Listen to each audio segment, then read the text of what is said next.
sur le Dunkerquois, tout le monde a sa place parce qu'il y a de plus en plus de personnes dépendantes. La population est de plus en plus vieillissante. Oui, tout à fait. Je travaille, il y a 600 personnes. Il y a quand même dans l'aide à domicile, même si c'est un métier qui se développe, il y a des endroits où malheureusement les structures ferment. Il y a eu à peu près 10 000 emplois en 2011 ou 10 000 emplois de supprimés dans l'aide à domicile dans toute la France.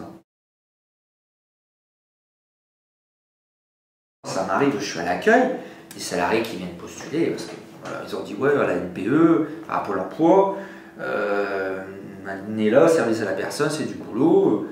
Mais alors elle dit voilà, je dis vous avez quoi? Un ménage. Je dis vous savez, malheureusement c'est un métier où on demande de plus en plus de qualifications parce que ce sont des gens de plus en plus dépendants. C'est un métier qui se développe, mais c'est un métier qui n'est pas reconnu.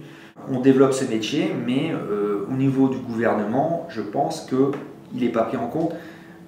Il y a deux points qui ne sont pas pris en compte. Les salaires, parce que la valeur du pain n'a pas augmenté depuis des années, ce qui fait que, comme je vous disais, il y a 13 coefficients de gris qui sont en dessous du SMIC. Et le deuxième point, c'est donner du temps à des missions pour qu'au moins il n'y ait pas de maltraitance pour l'usager et que pour la salariée, il n'y ait pas de pénibilité. Et que elle puisse, au fond d'elle-même, puisse faire l'intervention parce qu'ils sont tous professionnels pour moi et que l'intervention soit faite dans de bonnes conditions.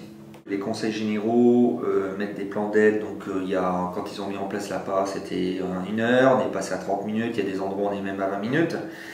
Et on demande à une salariée en 30 minutes de faire l'aide à la toilette, l'aide au repas, bientôt la petite vaisselle. La CARSAT dit voilà, il y a trop d'accidents de travail, donc on doit y remédier. Ce qu'on fait, c'est tout à fait normal en retravaillant les formations gestes-et-postures.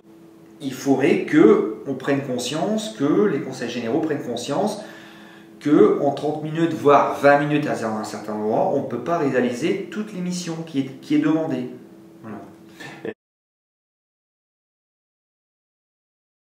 Et les salariés ont aussi se rendre compte qu'ils font de la maltraitance vis-à-vis de l'usager. Ils sont quand même, ça les perturbe. Le métier d'auxiliaire de vie sociale, c'est un métier aussi d'accompagnement, de prendre en compte comment va l'usager, comment évolue, voilà. Et tout ça, malheureusement, au niveau au-dessus, quand on met en place les plans d'aide, tout ça, c'est pas pris en compte. Pour l'usager, l'auxiliaire de vie, c'est la seule personne qu'elle voit dans la journée. C'est la seule, parce que les familles, malheureusement, maintenant les familles sont de plus en plus éloignées. Et donc, c'est la seule. Et donc, quand elle voit l'aide à domicile, enfin l'auxiliaire de vie arriver, pour elle, c'est le rayon de soleil qui arrive parce qu'elle a besoin de parler. Elle a besoin de parler. Et malheureusement, l'auxiliaire de vie se dit dans sa petite tête, moi j'ai qu'une demi-heure pour faire tout ce que je dois faire. Voilà.